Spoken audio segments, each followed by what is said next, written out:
और इस वक्त हमारे साथ जुड़े हुए हैं शाहनवाज अख्तर सहयोगी, उनके पास चलते हैं। शाहनवाज, देखिए महा चक्रवात की बात हो रही थी और इसका असर जिस तरह से झारखंड में पड़ने की बात कही गई थी, 60 से 8 जिलों में इसका असर देखने को मिलेगा ये कहा जाता है। लेकिन देखिए राजधानी रांची का भी मौसम पूरी तरह से बदल चुका है, धुंध छाई हुई है और बूंदाबांदी भी हो रही है, आसमान में काले बादल नजर आ रहे हैं। असर अब दिख रहा है अम्फान का? जी हाँ, बिल्कुल। कल शाम से ही इसका असर दिख रहा है और पूरी रात इसी तरह का माहौल रहा है और ठंडी हवाएं चली हैं। तापमान में भी 4 से 5 डिग्री की गिरावट दर्ज की गई है और ये इंटेंसिटी धीरे धीरे बढ़ती चली जाएगी क्योंकि तूफान अब बहुत तेज़ रफ्तार से 200 किलोमीटर प्रति घंटा की रफ्तार से बढ़ रहा है और पारादीप कोस्ट तक पहुंच गया है और ये 21 साल में सबसे भयंकर तूफान की सूरत इख्तियार कर चुका है। और इसको लेकर के जैसा आपने अभी सही बताया है कि उड़ीसा, पश्चिम बंगाल और बांग्लादेश में इसको लेकर के बहुत खतरा है और इसकी इंटेंसिटी का अंदाज़ा इसी से लगा सकते हैं कि रांची से उस तूफान के एपी सेंटर की दूरी लगभग 350 किलोमीटर के आसपास है। लेकिन आपको यहाँ पर भी इसका असर महसूस हो रहा है। बारिश हो रही है, बूंदाबांदी हो रही है और ये अम्फान जो तूफान है ये 16 तारीख को इसकी शुरुआत हुई थी अंडमान के आसपास से और ये तूफान इतना तेज और इतनी तीव्र गति से आगे बढ़ा है कि बिल्कुल यहाँ पे अब टकराने लैंडफॉल में अब कुछ घंटों का समय बाकी है और लैंडफॉल होने के बाद भी बहुत घंटों तक बारिश होती रहेगी, तेज हवाएं चलेंगी। यहाँ तक कि रांची के आसपास भी 30 से 40 किलोमीटर गति की हवाएं चलने की संभावना है। लेकिन जमशेदपुर, खास तौर से पश्चिमी जमशेदपुर, सिंहभूम, सरायकेला, खरसावां और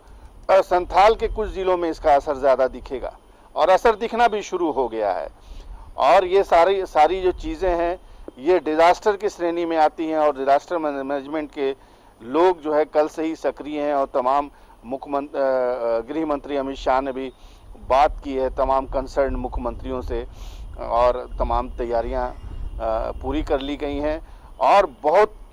तेज़ ऊंची लहरें उठ सकती हैं, समुंदर से उठनी शुरू हो गई हैं बल्कि और ख़ास करके कोस्टल एरिया जो है उसमें से तमाम लोगों को एविक्यूएट कर लिया गया है, मछुआरों को भी बाहर कर लिया गया है। और ये जैसा कि अभी मैंने बताया ही कि 21 साल में इतना तीव्र तूफान नहीं आया था। हालांकि बहुत सारे साइक्लोन आए हैं, गए हैं, लेकिन इस तरह की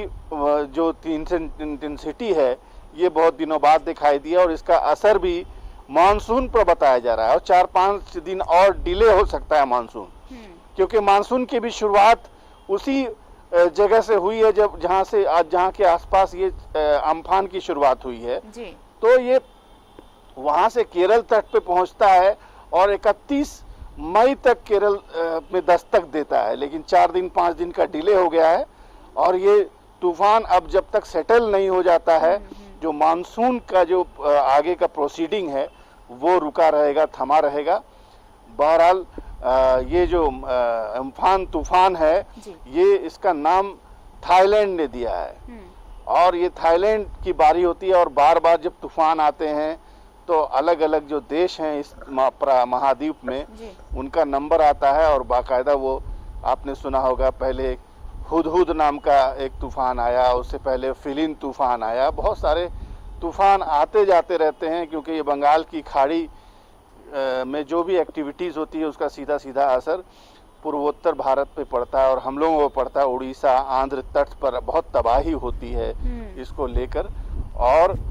ये जो भी हो, बहरहाल रांची का तापमान बहुत तेज़ी से बढ़ रहा था, 36 डिग्री के आसपास, 37 डिग्री के आसपास हो गया था और गर्मी का एहसास कल अगर हम बात कर लें तो 10-11 बजे बहुत तेज़ गर्मी का एहसास हो रहा था, लेकिन तापमान में अचानक 4-5 डिग्री की गिरावट दर्ज की गई है और ये सिलसिला आगे मुल्क 48 घंटे तक तापमान में इसी तरह की गिरावट रहेगी और लोग राहत की सांस भी लेंगे जी। चलिए, बहुत बहुत शुक्रिया शाहनवाज आपका हमारे साथ जुड़ने के लिए और तमाम जानकारी साझा करने के लिए। तो अम्फान का असर दिखने लगा है। अकेले राजधानी रांची की ही बात करें तो यहाँ पर भी घने काले बादल छाए हुए हैं, बूंदाबांदी हो रही है और अगले 48 घंटे तक तापमान में गिरावट दर्ज की जा सकती है।